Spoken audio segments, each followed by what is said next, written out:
16 अक्टूबर 2024 Gaza पट्टी का Rafa शहर। इजरायली सेना को पता चलता है कि ताल अल सुल्तान इलाके की एक इमारत में हमास के 3 संदिग्ध लड़ाके मौजूद हैं। सेना ने तहकीकात के लिए इमारत के अंदर एक ड्रोन भेजा। ड्रोन फुटेज में दिखता है कि चेहरा छिपाए एक शख्स छड़ी से ड्रोन को गिराने की कोशिश कर रहा है। थोड़ी देर बाद इजरायली सेना इमारत पर टैंक से हमला करती है और इमारत जमीन दोस्त हो जाती है। जब सैनिक शव के पास पहुंचते हैं तो पता चलता है कि मारा गया शख्स हमास चीफ याहा सिनवार जैसा दिख रहा है। सैनिक उसकी उंगली का एक हिस्सा काट कर ले जाते हैं और 18 अक्टूबर को इजराइल कंफर्म करता है कि उन्होंने टॉप दुश्मन को मार गिराया। इस वीडियो में जानेंगे सिनवार की हत्या और उससे जुड़े 5 जरूरी सवालों के जवाब।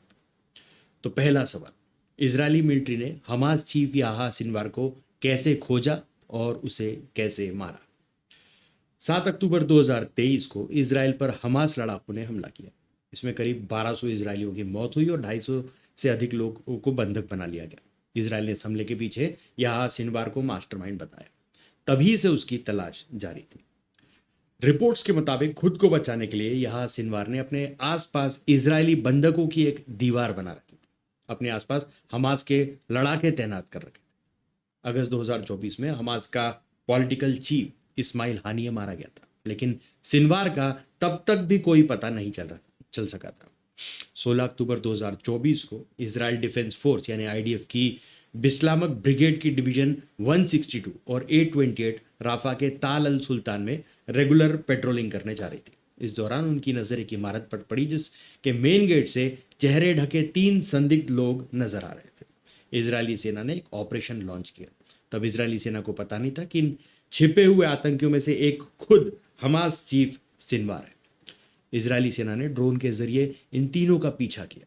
ड्रोन देखकर यहां सिनवार जान बचाने के लिए अपने साथियों से अलग अकेला भाग रहा था। इजरायली सेना के अनुसार वो या तो छिपने की कोशिश में था या अपने साथियों से भटक गया था। सोशल मीडिया पर वायरल एक वीडियो में सिनवार को इजरायली सेना से बचने का प्रयास करते हुए देखा गया है। वो एक लकड़ी के टुकड़े से इजरायली ड्रोन को मार गिराने की कोशिश कर रहा था। हालांकि तब सेना इस बात को लेकर पूरी तरह से कंफर्म नहीं थी कि मारा गया आतंकी सिनवार ही। ऑपरेशन खत्म होने के बाद अगले दिन 17 अक्टूबर को इजरायली सेना घटनास्थल का मुआयना करने पहुंची। सेना ने शवों की पहचान करते वक्त एक आतंकी हमास प्रमुख याहा सिनवार जैसा दिखाई दे रहा है ऐसा बताया। रिपोर्ट्स के मुताबिक सैनिकों ने पहले सिनवार के दांतों से उसकी पहचान करने की कोशिश की, लेकिन पुष्टि के लिए काफी नहीं था। अब दूसरा सवाल, सिनवार की उंगली का एक हिस्सा काटकर क्यों इजराइल की मिलिट्री लेकर गई? ऑपरेशन खत्म होने के बाद भी इजरायली सेना सिनवार की मौत को लेकर कंफर्म नहीं हो पाई थी। उसे इस बात को लेकर संदेह था कि मारे जाने वाले आतंकियों में से एक सिनवार ही है। बिना पुख्ता सबूत के इसका ऐलान करना भी सही नहीं था। आईडीएफ ने सिनवार की पहचान के लिए शव की उंगली काटकर जांच के लिए भेज दी। Israel national centre of forensic medicine के chief disease scientist Chen Kugel के मुताबिक लैब में उन्होंने एक प्रोफाइल तैयार की। इसके बाद जो पहले से मौजूद थी, आखिरकार इसके साथ ये डीएनए मैच कर गया। कंफर्म हो गया कि वह शव याहा सिनवार का ही है। इसके बाद गुरुवार को सिनवार की मौत की घोषणा इजरायली सेना ने कर दी। अब आता है तीसरा सवाल, ये डीएनए क्या है, कैसे काम करता है और इससे कैसे कंफर्म हुआ कि मरने वाला व्यक्ति याहा सिनवार ही है? डीएनए यानी डीऑक्सीडाइज्ड राइबोन्यूक्लिक एसिड। यह इंसानी शरीर में प्रोटीन का एक यूनिक स्ट्रक्चर होता है। हर व्यक्ति अपने आप में अनोखा होता है और उसकी पहचान उसका डीएनए होता है। हालांकि डीएनए का कुछ हिस्सा माता पिता, भाई बहन और संतानों से मिलता है। इससे खून के रिश्तों का भी पता चलता है। डीएनए हर व्यक्ति की सेल यानी कोशिकाओं में होता है। इन सेल से ही हमारा शरीर बना है। शरीर में करीब 200 तरह के अनगिनत सेल हैं, अलग अलग प्रकार के सेल। हर सेल का अपना एक अलग काम होता है, जैसे देखना, सुनना, ऐसे अलग अलग काम होते हैं।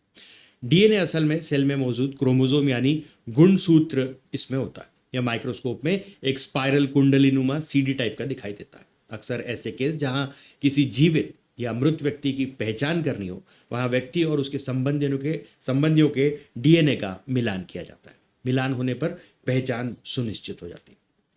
अब इजरायली सेना ने इसी डीएनए जांच के लिए याहा सिनवार की उंगली काटकर लैब में भिजवाई।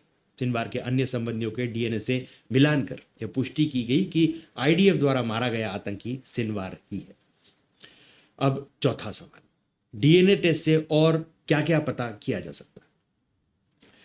डीएनए टेस्ट का इस्तेमाल कई मामलों में किया जाता है। इसे व्यक्ति की पहचान, कई तरह के अपराधों की जांच और यहां तक कि कई तरह के इलाज में भी इसका इस्तेमाल किया जाता है। कई मामलों में शवों की पहचान के लिए डीएनए का इस्तेमाल होता है। पिछले साल भारत के ओडिशा में हुए ट्रिपल ट्रेन हादसे में भी कई शवों की पहचान डीएनए टेस्ट से ही की गई। डीएनए से माता पिता का भी पता चलता है और 2008 में रोहित शेखर नाम के एक व्यक्ति ने उत्तराखंड के पूर्व मुख्यमंत्री नारायण दत्त तिवारी के अपने पिता होने का दावा किया था। याचिका में कोर्ट ने डीएनए टेस्ट की मांग की थी। टेस्ट से साबित हुआ कि रोहित नारायण दत्त तिवारी के ही बेटे हैं। 2014 में उन्होंने यह बात मान ली। अपराधों की जांच में भी डीएनए टेस्ट एक अहम भूमिका हर बार निभाते हैं। घटनास्थल पर मिले सुरागों जैसे अपराधी के बाल, खून के धब्बे या मृतकों के नाखून में अपराधी की चमड़ी का भी डीएनए टेस्ट किया जाता है। इसके अलावा दुष्कर्म के मामलों में भी पीड़िता को न्याय दिलाने में डीएनए टेस्ट एक अहम भूमिका निभाता है। डीएनए टेस्ट अनुवांशिक बीमारी, जिसे जेनेटिक डिसऑर्डर्स भी कहते हैं, इसका भी पता लगाने का काम करता है। अगर माता पिता से कोई जेनेटिक डिसऑर्डर बच्चों में ट्रांसफर हो गया तो इसका पता भी डीएनए टेस्ट से चल जाता है। अब पांचवा सवाल, सिनवार की मौत के बाद आगे क्या होगा? मिडिल ईस्ट में छिड़ी जंग पर इसका कितना असर पड़ेगा? यहां सिनवार की मौत सीज फायर की तरफ भी एक कदम हो सकता है। हालांकि इजराइल के इरादे अभी सीज फायर का इशारा नहीं करते। प्रधानमंत्री बेंजामिन नेतन्याहू ने सिनवार की मौत की घोषणा करते हुए कहा कि हमने हिसाब चुकता कर लिया, लेकिन जंग अभी भी जारी है। ऐसे में सिनवार की मौत कई तरह से मिडिल ईस्ट की जंग पर प्रभाव डाल सकती। हमास के सामने अपना नया लीडर चुनने की चुनौती, पॉलिटिकल चीफ इस्माइल हानी और मिलिट्री चीफ मोहम्मद दाइफ की मौत के बाद अब यहाँ सिनवार की मौत ने हमास को बहुत कमज़ोर कर दिया। अब हमास के पास अपने नए चीफ को चुनने की चुनौती भी है। यहाँ सिनवार का भाई मोहम्मद सिनवार हमास चीफ की दावेदारी पेश कर सकता है। मोहम्मद भी यहाँ की तरह ही हमास में काफ़ी अच्छा खासा प्रभाव रखता है। इसके अलावा अगस्त 2024 तक हमास का उप प्रमुख रहा खलील अल हया भी अभी जिंदा है। कतर में हुए सीज फायर समझौते के समय वह एक मुख्य मध्यस्थों में से एक था। पूर्व राजनेता और हमास के पॉलिटिकल ब्यूरो का पूर्व चेयरमैन खालिद मशाल भी हमास चीफ की संभावित सूची में शामिल है। इजराइल के बंधकों को छुड़ाना आसान होगा अगर हमास चीफ को मारकर इजराइल ने जंग में अपनी स्थिति और मजबूत कर ली। इजराइल इसे गाजा में कैद अपने बंधकों को छुड़ाने की ओर एक और कदम मान रहा है। अमेरिकी उपराष्ट्रपति कमला हैरिस के अनुसार भी सिनवार की मौत इजराइल के लिए अपने बंधकों को आज़ाद कराकर सीज फायर करने का एक अच्छा मौका हो सकता है। हिजबुल्लाह के हौसले भी कमज़ोर होंगे। हमास चीफ की मौत का असर हिजबुल्लाह के हौसलों पर भी पड़ेगा। हिजबुल्लाह मिडिल ईस्ट का एक बहुत शक्तिशाली आर्म्ड ग्रुप है। इसे इजराइल के खिलाफ ईरान का समर्थन भी प्राप्त है। हमास और इजराइल के बीच जंग की शुरुआत में हिजबुल्लाह इजराइल पर 8,000 से ज़्यादा मिसाइलें दाग चुका है। हालांकि इजराइल पहले ही हिजबुल्लाह चीफ हसन नसरल्लाह को मारकर संगठन को कमज़ोर कर चुका है। ईरान के लिए मुश्किल होगा इजराइल पर काबू पाना। हमास चीफ को मारकर इजराइल ने मिडिल ईस्ट की जंग में अपनी स्थिति अब काफ़ी मजबूत कर ली है। अब ईरान के लिए उसे रोक पाना और ज़्यादा मुश्किल हो सकता है। इजराइल वैसे भी 1 अक्टूबर को ईरान द्वारा किए गए मिसाइल अटैक का बदला लेने की तैयारी में है। ईरान का मानना है कि सिनवार की मौत को बच्चों और युवाओं के लिए एक मॉडल के रूप में देखा जाए, जो फिलिस्तीन की मुक्ति की दिशा में आगे बढ़ेंगे। तो आज के इस वीडियो में इतना ही। तब तक के लिए हंसते रहें, मुस्कुराते रहें, स्वस्थ रहें, व्यस्त रहें और मस्त रहें। जी हाँ, चैनल को भी ज़रूर सब्सक्राइब करें। धन्यवाद।